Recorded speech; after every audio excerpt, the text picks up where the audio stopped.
Hello and welcome. Starslayer, created by Mike Grell, is a series I have a complicated relationship with. In another universe, with a much younger, less critical version of myself, I thought Grell's story was pretty darn good. However, many years, and one reread later, the grown-up version is less impressed with the original issues. But the series continued beyond Grell's involvement, and helped kickstart the career of two other creators, writer John Ostrander and artist Timothy Truman. So let's take a look at the series and how it developed.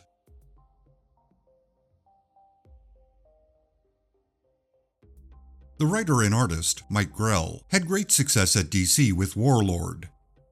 However, after 6 years, he was looking for something new.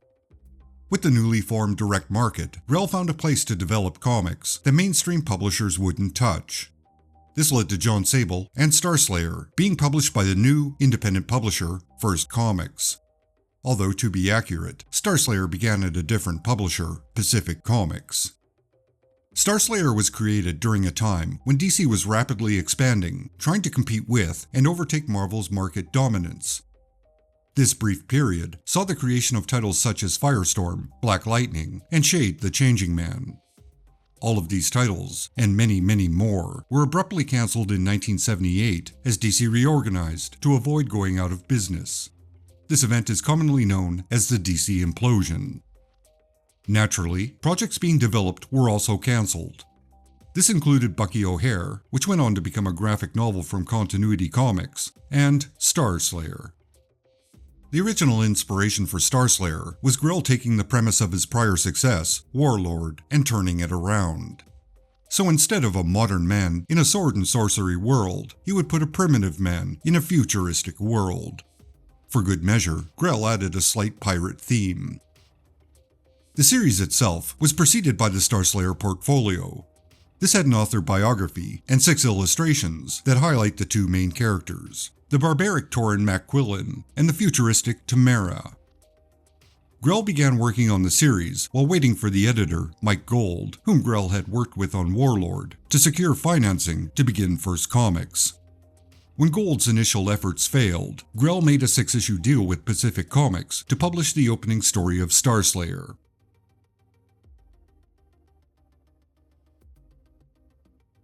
The wraparound cover to the first issue is an amazing work of art. It simply captures the imagination, and it's difficult to look at it and not be intrigued by its contents. Overall, the first issue is solid. The lead character, Tauren, is well established as an honorable man who loves and protects his family. He's also a target of prejudice due to his mixed heritage. Unlike the other members of his tribe, he's not a fan of the Roman Empire, who are making overtures to occupy their land. When Roman soldiers prove their colonist intentions, Tauren attempts to dispatch these invaders. However, he is vastly outnumbered. Tauren sacrifices himself rather than live under the rule of a tyrant. The issue ends with him suddenly transported to a distant time by a mysterious woman. As an introduction to the main character and the premise, it's mostly perfect. It's engaging and has a cliffhanger that works. Unfortunately, the remainder of the series starts to slide downwards. The second issue establishes the stakes. As we learn, it's the distant future, and the Earth is a polluted wasteland. The sun has become a red giant, and the various planetary colonies have erupted into war. Earth has no protector against these forces. Tamara, an agent for a secret cabal of powerful Earth leaders, was tasked with finding a warrior from ancient times to help the Earth during its time of need. Specifically, Tauren and Tamara must collect 5 ancient lost amulets. Put together, they will provide the power to save Earth. To help Tauren adjust to the future, he is mind-linked with Sam, a robot monkey that translates and provides information to him. He's an interface that gives Tauren the knowledge to adapt to this brave new world. Sam tends to talk like the actor Humphrey Bogart. Honestly, it's a forced, questionable character affectation. It's a quirk that's supposed to be endearing, but it just doesn't work. There are a few other elements. The combination headband and eye patch Tauren wears allows him to see in a range of spectrums, despite his missing eye. His sword can channel his Carillion aura, making it more powerful and dangerous. By the way, a Carillion aura is a pseudoscientific theory favored by the New Age movement. It's a paranormal energy field around living objects. Feel free to look it up on your own time. Anyway, the remainder of the 6-issue series is Torrin and Tamara encountering various challenges as they acquire the 5 amulets. It's a pretty standard adventure story until the 6th issue, and then it falls apart in a ridiculous pile of silly, impossible science. See, Tamara's real plan was to fulfill a prophecy only she knew about. Using the amulets during a time of planetary alignment, the Earth will be pulled into the red giant and reignited into a star. This planetary sacrifice will allow the outer colonies and humanity a chance to survive. And that's exactly what happens.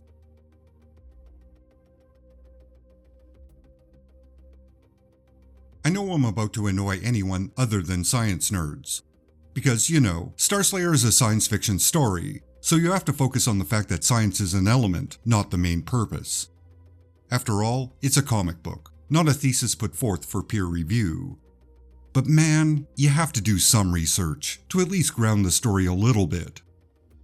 I'm not going to nitpick the sun expanding into a red giant and Earth surviving, even though when that does happen, the sun will occupy Earth's orbit.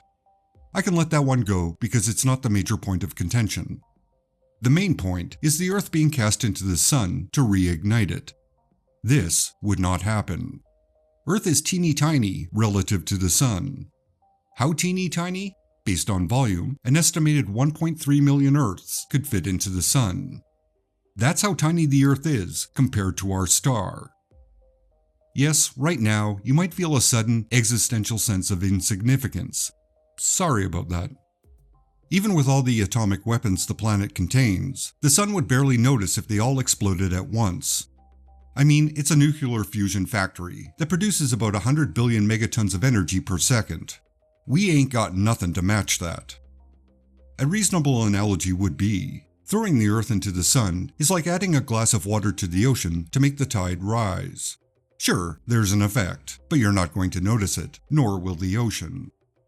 Which brings me back to the complicated relationship I mentioned at the beginning. As a kid, I thought that was pretty awesome. As an adult, well, it doesn't work for me. I know some might ask, you can accept time travel, various technological marvels, and 5 mystical amulets that activate during a planetary alignment, but reigniting a star is where you draw the line? I mean, yeah, exactly, that's my point. It's the one step that asks too much. Every story, no matter what genre, can only push a reader's credulity so far. After that, the story breaks. And that's the point it breaks for me. Your results may vary.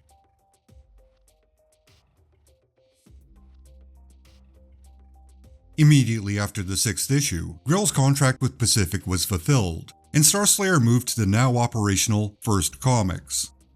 Notably, Starslayer wasn't restarted with a new number 1.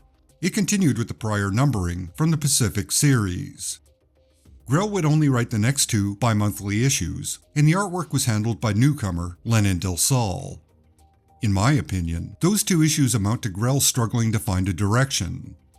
In it, he establishes the secret cabal Tamara backstabbed are very displeased with her. They order a massive warship to track down and destroy her spaceship, the Jolly Roger. Tamara and Torrin become fugitives. At this point, John Sable was up and running. I'd speculate Grell was entirely focused on doing that spy adventure series, because those 2 issues read like Grell was bored writing the script. Of course, that's just my speculation. The writer, John Ostrander, would take over with the 9th issue, and the comic went monthly. This was Ostrander's first ongoing series, and Starslayer was, quite honestly, a narrative mess. In my opinion, Ostrander does a lot of heavy lifting to transition it from Grell's dangling plots into something more organic and coherent. It takes more than a few issues of housecleaning before that happens. One of the first things he did was drop Sam's Bogart impersonation. Another was to give Tamara some clothes and a backstory to fill out her personality. By the way, her family history is as messed up as Jesse Custer's in Preacher. Meanwhile, Torrin was stranded on a planet, trying to stay ahead of the mercenaries after him. Eventually, Torin, Tamara, and a few others they pick up along the way get a dimension-hopping drive that allows them to hide at Sinisher. Yep, the pan-dimensional city from Grimjack, which it should be noted, was a backup feature that started in issue 10. Lenin Delsol would lead the series, and with the 14th issue, Timothy Truman took over the art chores. At that point, the series starts to transform into something new and mostly free from its roots. In my opinion, Ostrander was respectful towards Grell's foundation, but he also saw the flaws, and he steered away from them. He did it gracefully, without trying to make Grell's ideas look bad in the process. In Sinisher, Torin frees a group of interdimensional pirates who sign on to become the crew of the Jolly Roger. Then it became time to resolve the final dangling thread from Grell's run, and that would be addressing the warship after them. In a rather severe move, the crew of the Jolly Roger returned to the Red Giant solar system and turned the dying star into a black hole. This destroys the secret Cabal, the warship in pursuit, and, well, the entire solar system. At the same time, the massive amount of death and destruction releases the ancient personification of death, Morrigan. Essentially, by the 20th issue, Ostrander literally wipes out everything from Grell's run, and finally takes the series in a new direction. It seems like a pretty calculated move to go beyond the limitations of the original premise by destroying everything that was holding the series back. It's pretty much the definition of an extreme makeover. The new direction includes Torin becoming the avatar of Morrigan, the goddess of death. His purpose is to serve her and her never-ending quest for souls. To indicate his servitude, she collars him. And should he take off that collar, the entire crew of the Jolly Roger will die. As someone dedicated to freedom, Torin's purpose moving forward is to break free of Morrigan's power over him.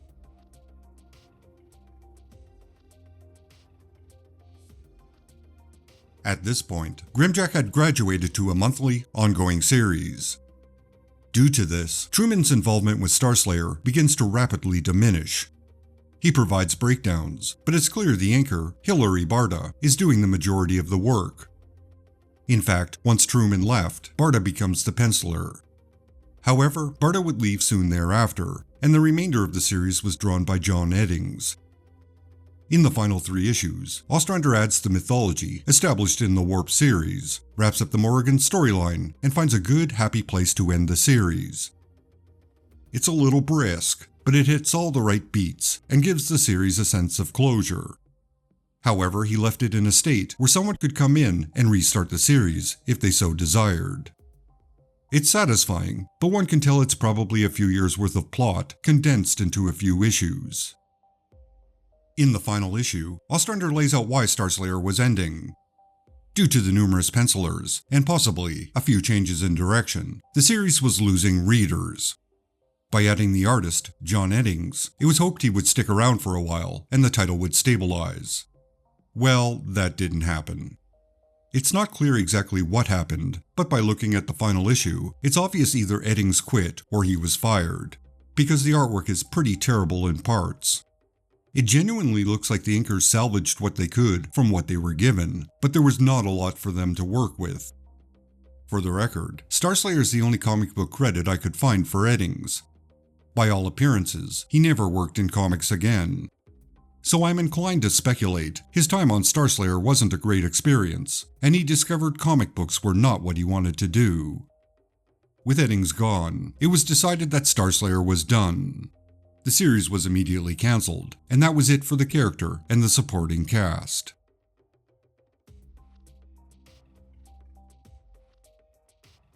The final development was an 8-issue series called Starslayer, The Director's Cut, published in 1995. Mike Grell expanded the original 6 issues with new pages. Essentially, there's a new beginning and a new ending that incorporates Torin and Tamara being wanted fugitives. It's like a soft reboot that doesn't go anywhere.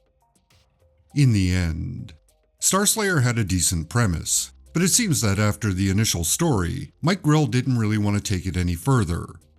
Wisely, he stepped aside and allowed newcomer John Ostrander a chance to develop it beyond its humble roots. Looking at Ostrander's career, it seems like Starslayer impressed upon him the importance of a consistent art team. because his other titles, such as Grimjack, Suicide Squad, and Spectre, to name just a few, had artists that were dedicated and remained for a long time, if not the entire run. After all, a single creative team gives a series a consistent voice and allows the creators a chance to develop, mature, and refine their collaborative process. This can only lead to a better reading experience. And, looking at John Ostrander's collaborations after Starslayer, I'd say he understood this very well.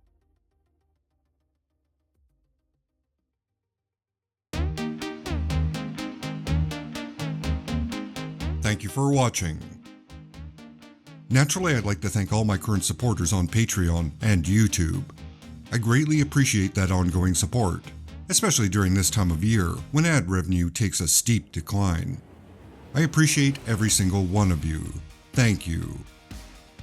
Extra special thanks to Andrew Barton, Brian Deaton, Chapel Pluto, Constant Disappointment Records, Corey Drew, Doug Eberly, Edward Clayton Andrew, Francis De La Cruz, Green Man, James Graham, Jeff Nicholson, John Gaunt, John Nyukes, John Woolham, Matt Marino, Michael Shelton, Odin Ashcroft, Phil Sagan, Plutocracy, Ruby St. Dennis, Russell Bull, Shad Miller, Sicken, Spencer Estes, and Tom Granis. You are all justified and ancient.